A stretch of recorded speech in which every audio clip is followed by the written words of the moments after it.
looks like everyone's here. Now, before we begin, why don't we finish where we left off yesterday? There was an important decision to be made, yes? I'll pour everyone a cup of tea. Is that really the most important part, though, Clorand? Paimon's more concerned about our current surroundings. Heavy walls, cold railings, dim lights. This is obviously supposed to be a prison. I admire the work put into the set. Still, it's obvious the scriptwriter has never paid a visit to the fortress of Meripede. So this set is going to be a part of the script? Unfortunately, that is something I can neither confirm nor deny.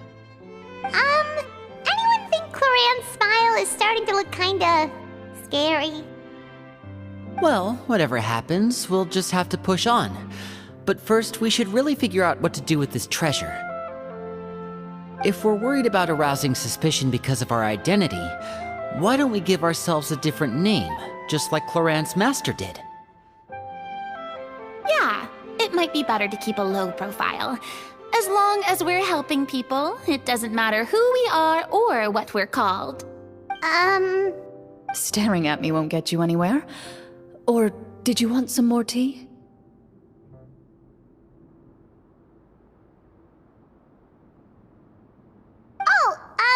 Paimon's good. Thanks. Why aren't you saying anything, Navia? Wait, what's that next to you? Oh, this is the short sword Clorand mentioned last night. I found it. Huh.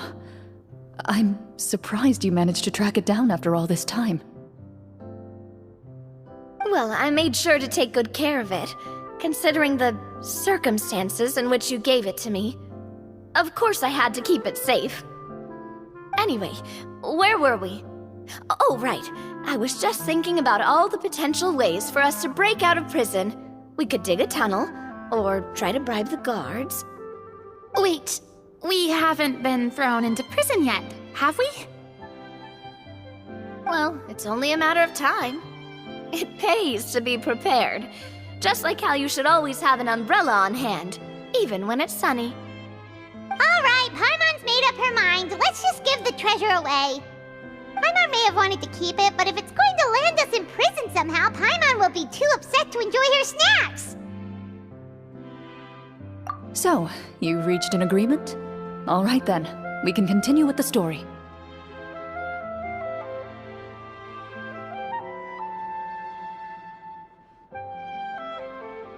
Oh, and we'll collect all the scattered pieces of treasure on the ground as well. All right. You collect the treasure and make your way back to the capital with your bag of loot in hand.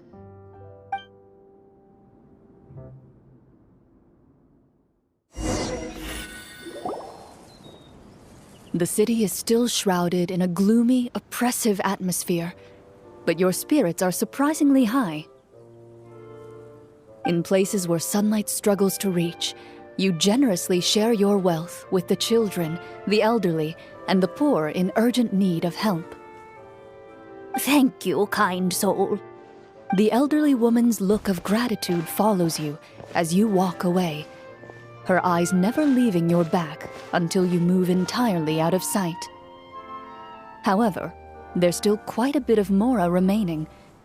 It appears you haven't made much progress. She's probably trying to tell us to speed this up. We need to hurry up so we can address the sorcerer problem. Should we go find that man again at the square?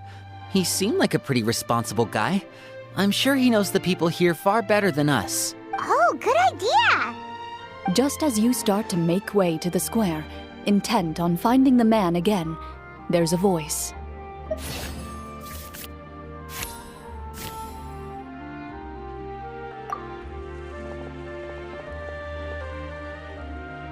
Please wait, distinguished guests.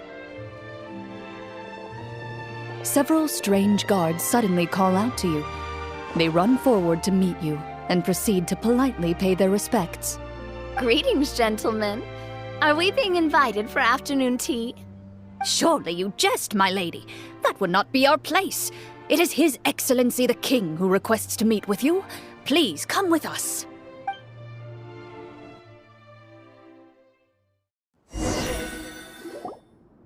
Do you think this could be a trap?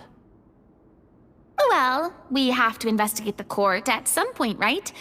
Meeting the king himself would be a fantastic opportunity to do that. I say we go for it. If something happens, we'll just turn the whole place upside down. That sounds a little intense. After a quick discussion, you nod to the guards and agree to follow. They lead you all the way to the audience hall of the palace. Gilded tables line both sides of the hall. The space itself is adorned with all manner of expensive antiques, glass shelves, and silver candlesticks. The items appear quite ordinary in size and dimension, yet their presence somehow makes the emptiness of the hall feel even more surreal and ominous. Wow, it's so luxurious! The elderly king, clad in a magnificent robe, sits upon the deep crimson throne before you. He wears above his head a majestic crown, with a gemstone the size of a bird's egg set right at the very front.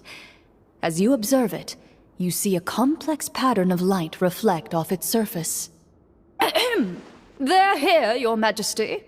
A man dressed in dark clothes, likely a minister, shields his mouth with his hands and bends down to whisper a few words to the king. After a moment, he lowers his hands and stands back up. His gaze shifts to fixate on your group, but he does not move from his place at the king's side. The king does not appear entirely aware of his surroundings.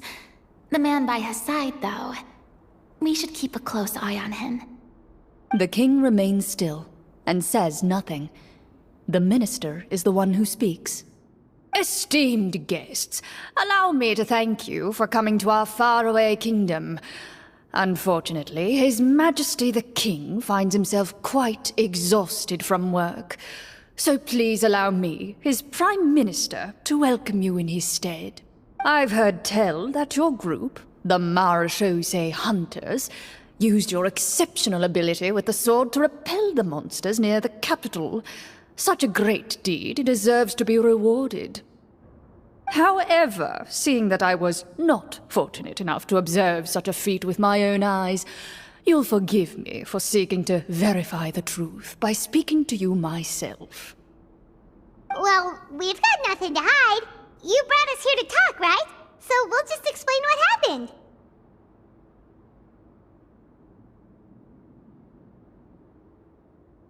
The golem's blades were so powerful, they could cut down trees in a single swipe! It took a lot of effort to defeat them, even for trained swordsmen like us. Well, that was enough details, right? Believe us now? Your account does indeed match those of the survivors.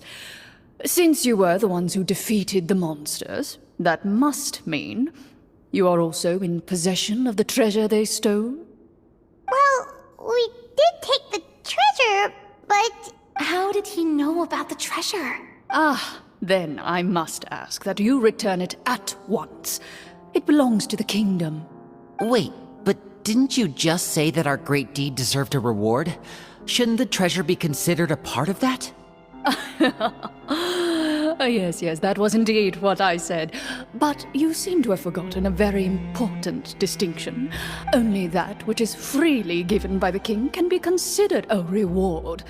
Taking the rightful wealth of a kingdom without said permission, on the other hand, is a crime.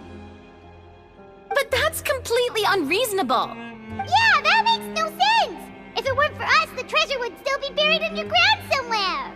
Maybe so, yet the fact remains. You tried to dispose of the treasure without reporting it to the court and without receiving permission, yes? What, no answer? Surely you're not insinuating that you, a group of legendary Marechaussee hunters, sought to take the treasure for yourselves? Well, what about the king? Is he just gonna let this guy talk for him the whole time? Clad in his magnificent robe, the king remains seated, with his hands resting on either side of the throne. His posture is rigid and unmoving. He stares forward with an empty look in his eyes, completely unmoved by the events before him. From the look of things, could the Prime Minister be the evil sorcerer? Or could both the King and the Prime Minister have fallen under the evil sorcerer's control? I would like to observe the number of guards stationed in the hall. The guards in the palace appear fully armed, their expressions solemn. Sensing the tense atmosphere in the room, they stand at the ready, each with a hand placed upon the hilt of their sword, as if prepared to draw their weapons and surround you at a moment's notice. Well, there goes my plan to turn the whole place upside down, I guess. It appears we've been visited by nothing more than a group of ill-intentioned imposters. What a pity. Guards, take them away and throw them in the dungeons. Before I decide your fate, however, I must first determine whether you have any accomplices outside the court. Can't we try to slip away? Or maybe start some kind of riot? But if we try to fight the guards right now... Don't worry. At least we figured out who's behind all this. Let's just play it by ear. If you're scared, Paimon, just hold my hand. Aw, thanks, you guys. You allow yourself to be led away by guards surrounding you on both sides. It's only when you begin to feel drops of water falling from the dungeon ceiling and smell the stench of death and decay all around you that you finally realize you've stepped into a completely different world. Stay here, and don't try anything funny. The guards lock the cell door and leave without looking back. Wait, sir! Your voice echoes through the dark hall, but the only response you receive is the sound of water dripping from the ceiling. No! What should we do now? Carve out a new path of fate with our own two hands, of course. I draw my weapon. You reach toward your waist, but find nothing there. You now recall that your weapons were confiscated before the guards locked you in the cell. The bag of treasure along with them. What about that knife I hid in my boot? When did you hide it in there? When I was thinking about digging a tunnel. Rejected. You failed to inform the GM of this course of action. Moreover, the guards would have conducted a thorough search before throwing you in prison. And the keys to the cell aren't anywhere to be seen? Correct. You don't even feel a lock hole on the cell door. Oh, well, there goes all our plans. Indeed. Huh? Why are you the one saying indeed? Because that statement holds true for me as well. This is where the script ends. What? But that's a terrible ending! Generally speaking, this should be the point where the scriptwriter gives the players some kind of hint, or gives the GM some kind of code for how to move forward. I mean, maybe they just really wanted us to be immersed in the feeling of being in prison? Like, they'll only show us the way out once we've grown truly and utterly desperate? That is a possibility. If only there were desserts and tea in real prison. Oh, wait, guess that's kind of how the Fortress of Meripede works if you're lucky. Oh, before I forget, Navia, the short sword you had with you earlier, I took a closer look, and the craftsmanship doesn't appear to resemble anything from this era. If I remember correctly, that style was last in vogue several hundred years ago. Wait, Cloran said that sword used to belong to her master, right? Does that mean her master has been alive that long? I doubt it. The way she went about things often made her seem childish more than anything. I'd say the sword was most likely an heirloom passed down over time. Hang on. A precious heirloom passed down to you by your master. And you gave it to me just like that? You weren't worried I might lose it?